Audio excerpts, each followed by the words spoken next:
7 dní v kocke. Ukrajina ďakuje, ale chce viac. 90 miliárd jej stačiť nebude. V rubrike 7 dní v kocke komentujeme hlavné témy týždňa. Vojna sa predražuje. Ukrajina sa poďakovala za 90 miliárd eur od Dobrotivej únie a hneď oznámila, že to nebude stačiť. Potrebuje doplatiť ďalších 20 miliárd a len pre budúci rok. Potom budeme opäť na začiatku. Pri debate o ďalších desiatkách miliárd eur. Buď vojnových, alebo povojnových.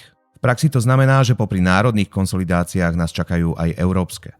Budeme tu mať súbeh národných aj federálnych daňových balíkov.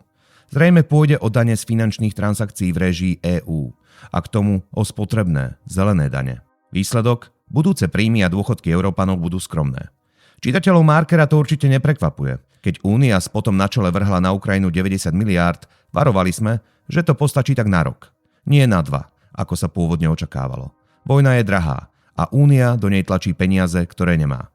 Všetko ide na dlh, ktorý sa bude splácať z budúcich federálnych daní. Nie, nenechajte sa pomýliť, federalizácia Únie tak skoro nehrozí. Nebudú to nejaké federálne služby, len federálne vojnové dane.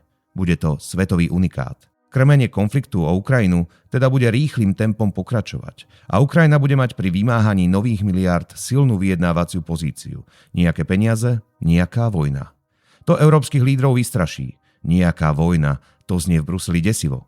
Žiaľ, v tej vete nie je ani zrnko irónie.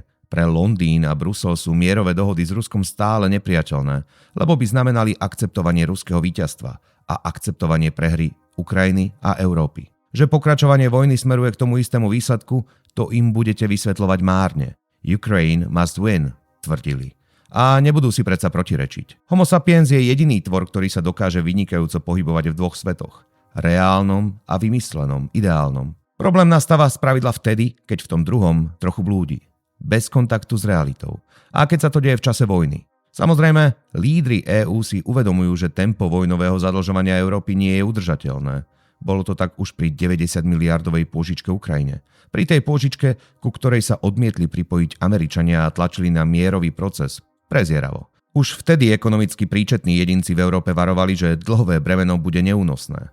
Riešilo sa to tak, že je to pôžička, ktorú Ukrajina splatí. A použijú sa na to ruské peniaze. Ruské aktíva zmrazené v Bruseli.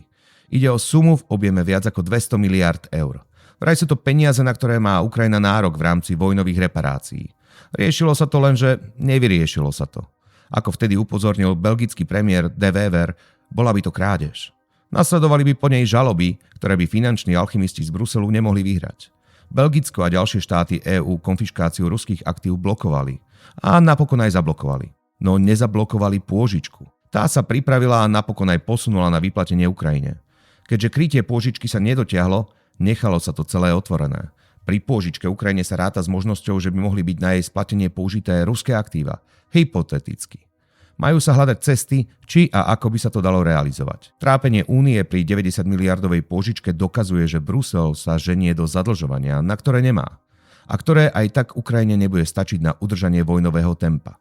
Ruské aktíva by pritom neboli nejakým riešením. Boli by len zväčšením problému. Z nízko úročených pôžičiek pre potreby Ukrajiny by sa stali vysoko úročené splátky za ruské aktíva. Právo totiž pozná len dočasné zmrazovanie aktív iného štátu z bezpečnostných dôvodov počas trvania hrozby. Trvalá jednostranná konfiškácia je nelegálna. Napokon priznávajú to aj vojvodcovia z Bruselu, ktorí by sa nerozpakovali ruské aktíva zhabať a nakúpiť za ne zbrane proti Rusku.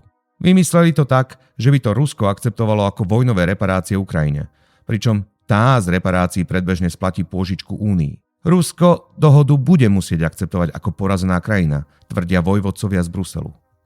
Je to pozoruhodná logika. V nakreslenom, ideálnom svete nemá jediné slabé miesto. V tom reálnom je však nepoužiteľná. Čo to všetko vlastne znamená?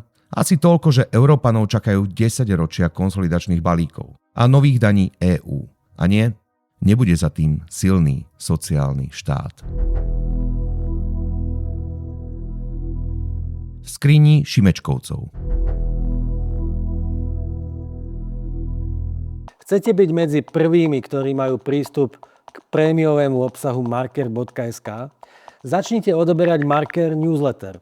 Choďte na marker.sk, Kliknite v menu na newsletter a prihláste sa na odber. Stačí pár klikov a raz týždenne vám do e-mailu pošleme obsah, ktorý si budete môcť prečítať skôr, než ho zverejníme na našej web stránke.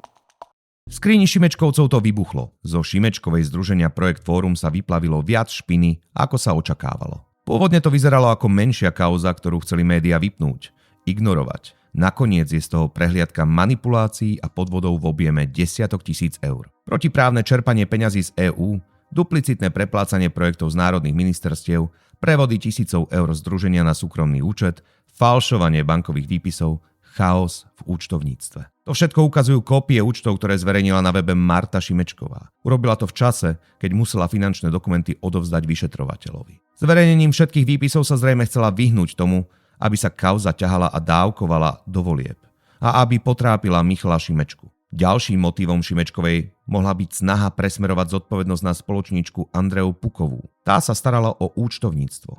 Sú to však chabé pokusy. Smrdí z nich alibizmus. Podobný alibizmus, aký sme sledovali pri Kiskovej kauze. Aj pri Kiskovi sa pôvodne hovorilo o drobných chybách účtovníčky, potom o zodpovednosti riaditeľa firmy. Nakoniec sa však Kiska zodpovednosti nemohol vyhnúť, keďže bol štatutárom firmy. To isté platí o Šimečkovej. Navyše, Šimečková zjavne nechápe alebo nechce chápať podstatu veci. Hovorí, že nikomu nevznikli škody. Argumentuje tým, že všetky príjmy a aj duplicitné dotácie sa použili na činnosť združenia. Problém je vraj len s tým, že sa nedôsledne účtovali náklady, teda faktúry. Škody pre daňových poplatníkov samozrejme vznikli a zrejme vysoko presahujú 100 000 eur. Ak by štátne úrady neplatili Šimečkovej projekty duplicitne, ušetrili by polovicu výdavkov. Alebo by ich mohli rozdeliť iným uchádzačom. Aj tým, ktorí sa nevolajú Marta Šimečková. Iste, obhajcovia Šimečkovej majú pravdu v tom, že podozrenie z rozkrádania štátnych zdrojov za Ficových vlád boli násobne väčšie. Nie v desiatkách tisíc eur, ale v desiatkách miliónov. Sedí aj to, že o kauzách Šimečkovej by nemal hovoriť práve Tibor Gašpar, ktorý je stíhaný za zneužívanie policajnej moci. Konkrétne za to, že vedenie polície do roku 2018 slúžilo oligarchom Bederovcom. To však Šimečkovú nijako neospravedlňuje. V jej prípade by sme mali mať kritéria vyššie. Šimečkovci sa roky hrajú na príklady slušnosti a morálky.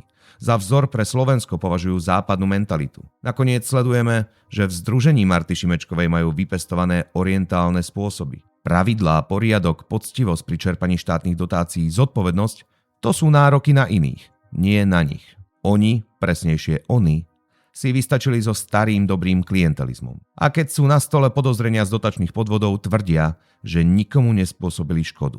Išlo vraj len o chyby vo faktúrovaní. Mimochodom, kauza Šimečkovej ukazuje, prečo sa spolky tohto druhu tak boja zákona o mimovládnych organizáciách. Vždy, keď sa objaví návrh na ich prísnejšiu kontrolu, zborovo kričia. Je to vraj nepriateľný zásah do slobody. Tvrdia, že príjmy a výdavky transparentne zverejňujú. Realita je pritom taká, že viaceré z nich zverejňujú len to, čo chcú. A veľa skrývajú. Platí to hlavne o tých mimovládnych agentúrach, ktoré sú aktívne na politickom a mediálnom ihrisku a ktorých poslaním je slúžiť centrám moci. Londýn, Brusel, pred Trumpom aj Washington. Šimečkovej združení je aj preto chaos, lebo nároky na mimovládne agentúry boli roky minimálne, takmer nulové. Pritom pracujú s miliónmi eur zo štátnych zdrojov. Združenie Projekt Fórum sa postaralo o lekciu, ktorá by konečne mohla viesť k riešeniu. Potrebujeme prísnejší zákon o mimovládnych organizáciách. Mal by im predpísať, čo musia zverejňovať v centrálnom registri výročných správ, alebo koľko z vyzbieraných dotácií smú použiť na osobné odmeny, aby neboli ukážkovo transparentné len potom, čo do ich skrine nazrie vyšetrovateľ. Peniaze za poslušnosť. Európsky parlament nakoniec schválil návrh z kategórie uletených. Odporúča Európskej komisii, aby zvážila obmedzenie eurofondov pre Slovensko. Treba spresniť, že je to len právne nezáväzný, čisto politický signál. Správa. Europoslanci pri Slovensku dvihli prst. Po vecnej stránke je to prekvapenie. Za posledné mesiace sa predsa na Slovensku nestalo nič také zásadné, aby nám mohla Únia odoprieť peniaze. Tie peniaze, na ktoré máme nárok. Slovensko platí ročne do rozpočtu Únie viac ako 1 miliardu eur a má nárok na európske fondy. Po politickej stránke sa naopak zmenilo veľa. A zásadne. No nie na Slovensku. Zmena sa týka Maďarska. A práve to je na tomto uletené. Je to hlavný dôvod, prečo sa finanční cenzory obracajú od Maďarska k Slovensku. Nová Maďarová vláda, podporovaná Londýnom a Bruselom, dostáva prísľuby, že EÚ jej rozmrazí eurofondy a pod palicu, ktorá otlkala Maďarsko, sa dostáva Slovensko. Lebo Fico. V Bruseli majú obavy, že po páde Orbána by mohol byť pokračovateľom jeho rebélie na samitoch Únie Fico. Po niektorí povrchnejší a slabšie informovaní úradníci a poslanci v ňom vidia mylne nového Orbána. Nemajme to bruselským kádrom za zlé. Slovensko a slovenské politické reálie nepoznajú. Vedia len to, čo im naservírujú svetové médiá. A tie o Slovensku neponúkajú buď nič, alebo len skratkovité, alarmistické frázy, že Fico je druhý Orbán, proruský radikál, bezpečnostná hrozba. Nevedia, že Slovensko ďalej vzorne vyzbrojuje Ukrajinu muníciou a že Ficová rebélia sa obmedzuje len na domácu rétoriku a na podporu mierového procesu. Dvihnutý prst neprišiel z Eurokomisie, kde Fica poznajú. Prišiel z Europarlamentu. Aktívni boli europoslanci typu Zdechovský a jeho nemecká obdoba nejaký Freund. Na Slovensko nedávno podnikli trestnú výpravu a po páde Orbána usúdili, že Fico by mohol byť problém. Politický problém. Preto presadili správu, ktorou napomínajú Slovensko a hrozia hypotetickým zmrazením eurofondov. Akcia je pravdepodobne preventívna. Cieľom je zabrániť tomu, aby sa Fico snažil nahradiť Orbána na samitoch EÚ. Ako nový líder odporu. Ďalšie miliardy Ukrajine, predĺžovanie sankcií, zelené regulácie, klimatické dane. To všetko má po odchode Orbána prechádzať rýchlo a hladko, bez opozície, bez pripomienok, bez debaty. Peniaze za poslušnosť. To je odkaz europoslancov a to je politika EÚ. Orbán tieto praktiky odmietal. Neposlúchal tak vzorne, ako sa to dnes vyžaduje. Preto Brusel Maďarsku zmrazil desiatky miliárd z fondov. Vyhovoril sa na porušovanie princípov právneho štátu. Fico tieto praktiky tiež odmieta. Tiež občas neposlúcha tak vzorne, ako sa to dnes vyžaduje. No je to v násobne menšej miere ako pri Orbánovi. Preto Brusel Slovensku odkazuje, že by mohol vyťahnuť z vrecka žltú kartu. Dôvody sú výlučne politické. Europoslancom to asi nedochádza, ale povedali málo o Slovensku a veľa o sebe a o EÚ. V Únii slobodné hlasovanie a zdravý rozum vyšli z módy a z módy vyšiel aj rešpekt k opozícii, ku kritickým hlasom, k debate. Hrozba pre právo, pravidlá, slobodu a rešpekt k menšinám má centrálu v Bruseli. Riešenie? Niektoré národné vlády by mu mohli len tak nezáväzne odkázať, že ak to bude preháňať, tak mu zmrazia financovanie. Toto video pozeráte vďaka čitateľom, ktorí finančne podporujú marker.sk. Ak sa vám páči obsah, ktorý pre vás tvoríme, pomôžte nám pokračovať. Choďte na marker.sk, kliknite na tlačidlo Podporte nás a vyberte sumu, ktorou chcete prispieť. Pridajte sa k podporovateľom marker.sk. Ďakujeme vám. Rozuzľovanie Hamrana. V 4. bode sa musíme vrátiť k bombastickej Hamranovej policajnej akcii. Nazvali ju rozuzlenie. NAKA ju odpálila krátko pred voľbami 2023.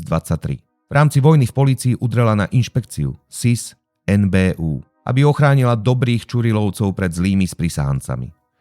Vyšetrovateľ v apríli tento bláznivý prípad zastavil. Pochopiteľne. Čudujeme sa, že to neurobil hneď na začiatku. Média si to buď nevšimli, alebo to oplakali ako víťazstvo zla nad dobrom a nad hrdinami Čurilovcami. Pritom to bolo celé naopak. V lete 2023 stíhaným Čurilovcom z NAKA hrozilo, že inšpekcia uzavrie vyšetrovanie a podá návrh na obžalobu Čurilu a spol za manipulovanie svedkov kajúcnikov pri vyšetrovaní veľkých káuz. V NAKA sa preto rozhodli nečakať na voľby a urýchlene konať. V sebaobrane. Hoci aj absurdným a riskantným spôsobom. Malou komplikáciou bol minister vnútra Šimko. Nepáčilo sa mu, že stíhaný Ďurka má ísť z NAKA do vedenia inšpekcie, ktorá vyšetruje zločiny policajtov. Výsledok zrážky ministra vnútra s Čurilovcami a policajným vedením bol komický. Minister padol. Stíhaný Ďurka nastúpil do vedenia inšpekcie. A pracovalo sa na akcii rozuzlenie. Mala zastaviť vnútorného nepriateľa, hlavne vyšetrovateľov inšpekcie. A potom SIS a MBU. Hlavnou tvárou akcie bol policajný prezident Hamran. Vyzbrojil sa obrázkami Jána Kuciaka a Martiny Kušnírovej, ktorí z nebies pozorovali ako hrdinovia dobra, teda Hamran, zápasia so zlom a temnými silami. Akcia mala, hoci nepriamo, aj politickú zápletku. Po boku síl dobra mala verejnosť vidieť Matoviča s Naďom. Po boku temných síl mala vidieť Smer a Hlas. Výsledok bol slabý. Inšpekcia ďalej stíhala Čurilovcov. Voľby vyhral Smer a Hamrana ako ochrancu nezávislej polície postihla nehoda. Priskočil k strane Demokrati, lebo v PS ho nechceli. Keď pohorel v eurovoľbách, prebehol k strane SAS. Medzitým sa ponúkol, že by mohol kandidovať na prezidenta ako nezávislý. Vysvetlili mu, že to by teda nemohol, lebo novým prezidentom má byť nezávislý Korčok. Napokon Hamran skončil ako asistent poslankyne Holečkovej, ktorá bola zvolená za KDH. Rozuzľovanie Hamrana pokrylo takmer všetky strany. Ak ste dopočúvali až sem, chceme vás ešte poprosiť o podporu. Vaša finančná pomoc nám dovolí v nahrávaní audiokomentárov aj v budúcnosti. V popise nižšie nájdete číslo účtu, na ktorý môžete vložiť ľubovoľnú čiastku. Do poznámky prosím uvedte audiokomentár. Ďakujeme vám.